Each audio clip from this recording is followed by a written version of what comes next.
All right, hello. If you are watching this, this means that I was not able to make it back in class in time. I'm sorry, my son injured his knee, and we had to go to the orthopedic doctor. My plan was to do it on my lunchtime, but if I didn't make it back, I'm doing this recording just in case. And obviously, if you're watching it, then I didn't make it back. So I apologize. I know I've already been out for testing twice this week. I do have a little fun class planned for Friday, so make sure that you're listening to the recording, and I'll talk about that more at the end of this recording. So yesterday in class we covered quite a bit of this lesson, so we're just going to pick up where we did yesterday. I'm going to show you how to do a review. We're going to talk about a few things, watch a quick video, and then you'll have time to take your assessment if you feel ready to go today. Okay, so please make sure that you did complete your student guide, pages 144 to 146, and your Human Odyssey reading pages 222 to 237. We did, like I said, start this lesson yesterday. Those are required readings and student guide pages to do. And then today we're going to finish up the lesson and do our assessment. Tomorrow, like I said, we'll have, I'll talk about that at the end of this recording, but we'll have a fun little class that's optional, not required.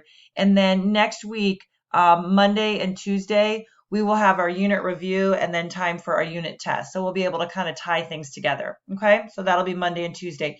And again, please make sure you're here for the entire recording. I have a few important announcements at the end that I need to make sure that you are listening to. So this is what we did yesterday. We did do the flip video lesson, went through this. If you need these slides, they are on the class Padlet. They are in the lesson for today and yesterday. So you can always click on that and look at the slides there and also listen to the video. Okay, so we're not going to go back over that. We did talk about our learning objectives. Yesterday, for the most part, we got through most of this. We stopped, I think, maybe right at the Aztec. I know in my second class, I was able to get a little bit further, but still, I'll review some of that today, and then we'll go over the rest of these objectives in this lesson. So we talked about the prehistory of Americans. We talked about what made a civilization. We talked about mountains and islands and isthmus and peninsulas. So I'm just going to kind of quickly flip through these slides. We did talk about the Olmec.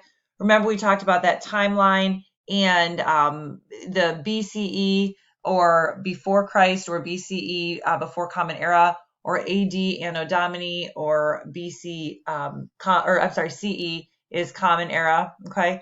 Then we talked about the Mayan achievements. I know that we stopped here with one of my classes, so I'm going to go ahead and start here with my lesson. I know my 130 class, we went through a couple of these slides. So this will be a touch of review, and then, but please make sure you stick with me because we do need to finish out the lesson. So the Aztecs were from 1250 to 1500 AD, which is the right side of the timeline. The Aztecs founded their first city in the Valley of Mexico on a deserted island. The legends say that they witnessed an eagle eating a snake there, and they took it as a sign that that would be their home. So this island would become known as Tenochtitlan, and that would be the capital of the Aztec Empire. And then by 1500 AD, it's estimated that the population was over 100,000 people, surpassing many European cities. Throughout the empire, human sacrifice was a common practice, and it was believed to appease the gods. And remember, this was a polytheistic community, civilization, religion, and so they believed in many gods. Okay, if any of you have ever seen it, whenever I teach this lesson, I always think of oh my gosh, now I forget the name of it. The video where oh my goodness, why can't I think of the name of it now? Hang on, I'm going to pause this video. I have to find it, and I'll be right back. Hang on one second. Okay, you have to love video. I was able to pause and look it up. El Dorado. Oh my goodness, I can't believe I forgot the name of that movie. My kids loved that movie when they were younger. So anyways, this always reminds me of El Dorado, where there was that kind of lost city. And anyways, that's what the whole Aztec Empire reminds me of.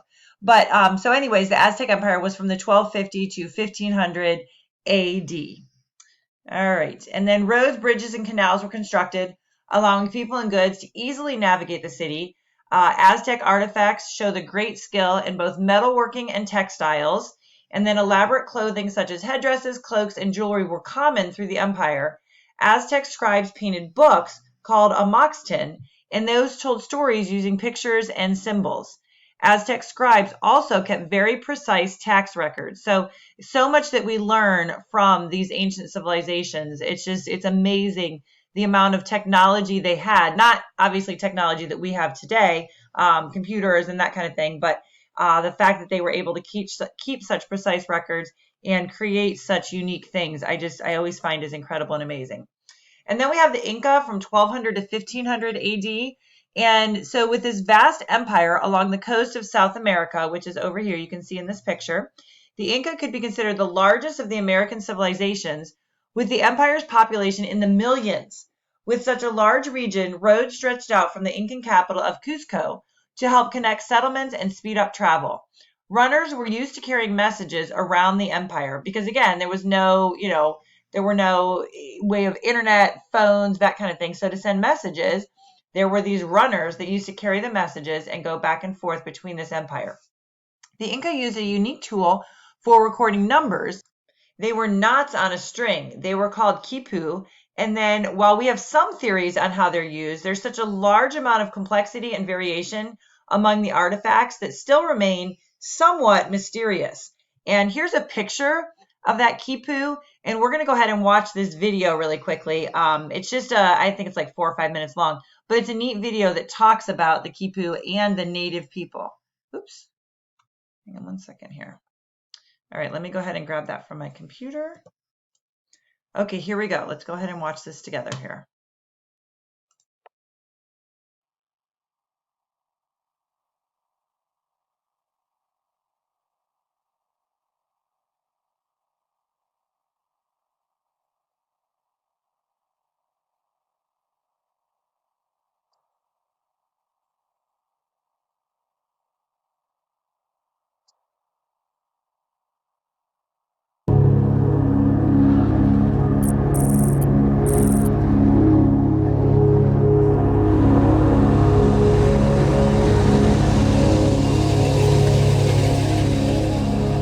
When you work with archaeological objects, you are like entering the world of your ancestors.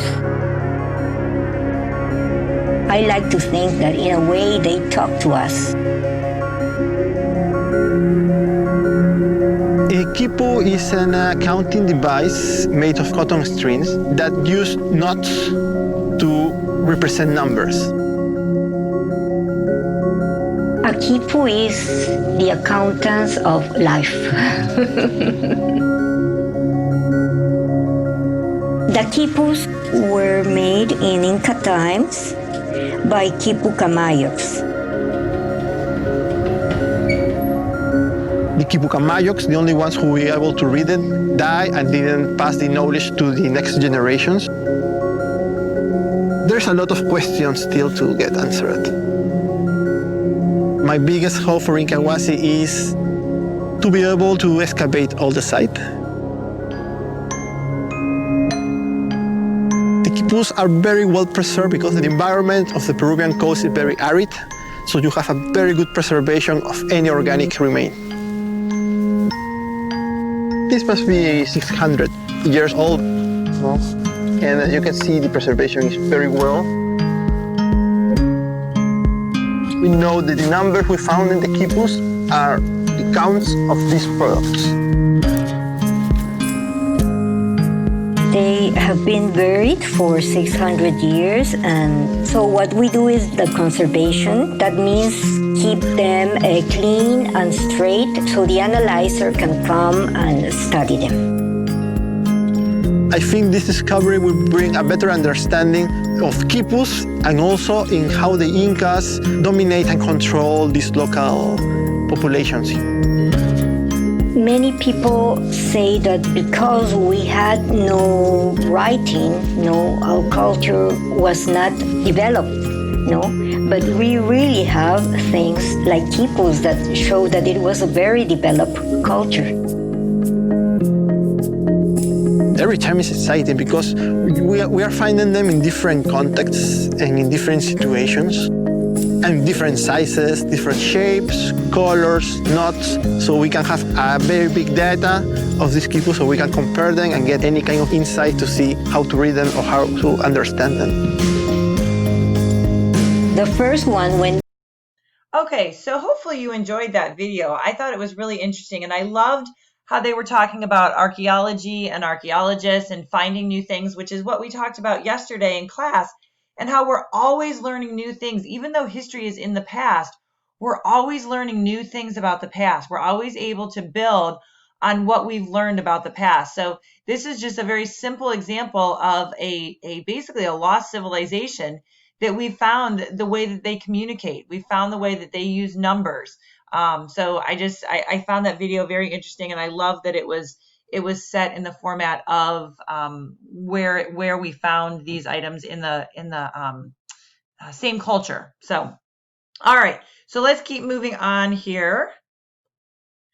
So here we talk about the Inca, which is 1200 to 1500 AD. So Machu Picchu is perhaps the most well-known Incan site, and scholars believe that it was like an exclusive resort. They believed it was a place reserved for the wealthy nobles. The Incans were obviously highly skilled when it came to working with stone. We talked about that yesterday in class too. Their structures, including Machu Picchu, as well as their network of roads, were all constructed with nearly perfectly fit stones. Mortar, a substance other civilizations used to help hold stone together, was not used by the Incans. So just incredible. They were fit together. They were constructed with nearly perfect stones. If you take a look at this picture, you can see. Can you imagine, basically starting off with something like this and building something like this? Absolutely incredible to me. And that's, again, without bulldozers, without cranes, without, some of the modern conveniences that we have now. So definitely a civilization to respect, and certainly extremely interesting. If this is an avenue that you would like to study, I can give you some more information to do that. And you can also check our class Padlet. I did put some additional links in there that you can use, and also look in your OMS because there are some additional sources of information. And it's also really important to make sure that you are reading your book because, again, we just can't simply go through all of this information in class. There's not enough time. So centuries later, Hiram Bingham. Hiram Bingham was an American archaeologist and explorer in the early 20th century. He was fascinated by South American history and followed a route taken by a European explorer about 100 years earlier. Bingham is credited for rediscovering the ruins of Machu Picchu in 1911 and for beginning the scientific study of the location. So again, remember this name, hint, hint, wink, wink. Remember we talked about this yesterday in class. You will see this on your assessment. So Hiram Bingham, he was the archaeologist and explorer. He was fascinated with this area of the country and took a big interest and was able to discover the ruins of Machu Picchu. So he was credited for rediscovering them. Certainly there was probably a large team, but he's the name that was credited with that. So again, just an incredible part of history. And if you take a look here in 1911, okay, so 1911. So we talked about Machu Picchu perhaps being from 1200 to 1500 AD. Then in 1911 is when it was discovered. So again, we're always discovering these new areas. We're always finding new things about the past. That's why it's important to learn about history so we can continue to study future events through past events. All right, so which civilizations are these? Take a look in your book on page 224. I do have them labeled here. Right here is the Mayan civilization. Right here is the Incan civilization. Right here is the Olmec. And then up here is the Aztec. And remember, too, there is an activity on BrainPop that you can go, which I had pushed out at the very beginning of this unit. But you can always go look in BrainPop for more information on this as well. Okay? All right. So with that being said, you need to make sure that you do have your pages 222 to 237 read. Please don't log out or please don't stop this recording. I still have some really important information to share with you. Okay? But I do want to make sure that you understand that you do have to have those pages read. I do have a Kahoot here for you. I will put this on the slide, but I'll go ahead and when I click on this, I'll show you what it does here. So when you click on it, it will give you a ready, set, go, and then it's going to, same thing as earlier this week. You're gonna spin it for your name, and then it's going to allow you to play. Okay. So please make sure that you do that. I will tell you it will help you tremendously with your assessment. Let's see, where was I? This one right here. Okay. And then once you complete that, if you feel ready, your student guide's done, your reading's done, then you can go in and you can take the assessment. Okay. All right. So that is that. Please don't log out yet. There's still more to do. So tomorrow is Friday. We have a live class session. What? Right? We never have live class sessions on Fridays. Check your plan. It's there. You'll see an optional Class Connect. I was out so much earlier this week at testing, and then like I said, today was kind of up in the air whether I would be able to have a live session or not. I've missed you. I want to have class with you. I want to chat with you, see what you've been up to. So we're going to just do a fun history class. We will be learning some things, but it will be a little bit different format than we normally do in class. So please join me tomorrow. It's on your plan. Take a look. And then also we talked about this yesterday. Just a reminder, Unit 4 does close on Saturday, which is odd. I know that it's a Saturday, but it's 10 days after the final unit was given. So Unit 4 does close. So please make sure that you are going back in. You can go to the Padlet and look at the Padlet. There are some review slides there you can use, especially that Unit 4, the unit assessment. That was worth 72 points, a lot of points. So make sure that you are going back in if you need to and retake any assessment as needed. If you have any questions about that, you can rewatch the recording from yesterday's class. I did talk about that in quite a bit of detail. Okay, so I believe that ends. Yep. And then next week, like I said, we'll do review. So we will start review on Monday and go from there. So again, thank you so much for joining me today. I'm sorry that it is this recorded format rather than a live session. But obviously I must have run over at my son's appointment and was not able to join in the live session. So if you have any questions, you can always email me. You can, email, or you can ask your question in class on Monday, or when you come to the optional class session tomorrow, you can stay after and I'd be happy to answer any questions you have. Even though if you don't complete this assessment today, it will show as overdue. Unit 5 does not close. I think Unit 5 closes on November 6th. So you do have some time to complete this if needed. Okay. All right, guys. Thanks so much. Have a great day. And you have time now to complete your Kahoot right here, your Kahoot challenge, and then finish your reading or finish any student guide pages that you may need to do. And then you'll have time to take your assessment during this class period. Okay. Thanks so much, guys. You can stay in here. Please stay in this class session until you are finished with your assessment. And when you are done, you may log out. Or if you are not taking your assessment today, please stay in this class session until class is over, and then you can complete the assessment on your own time. So you get your full class attendance for today. All right. Thanks so much for joining me. And I will hopefully see you tomorrow. If not, I'll for sure see you on Monday. Bye, guys.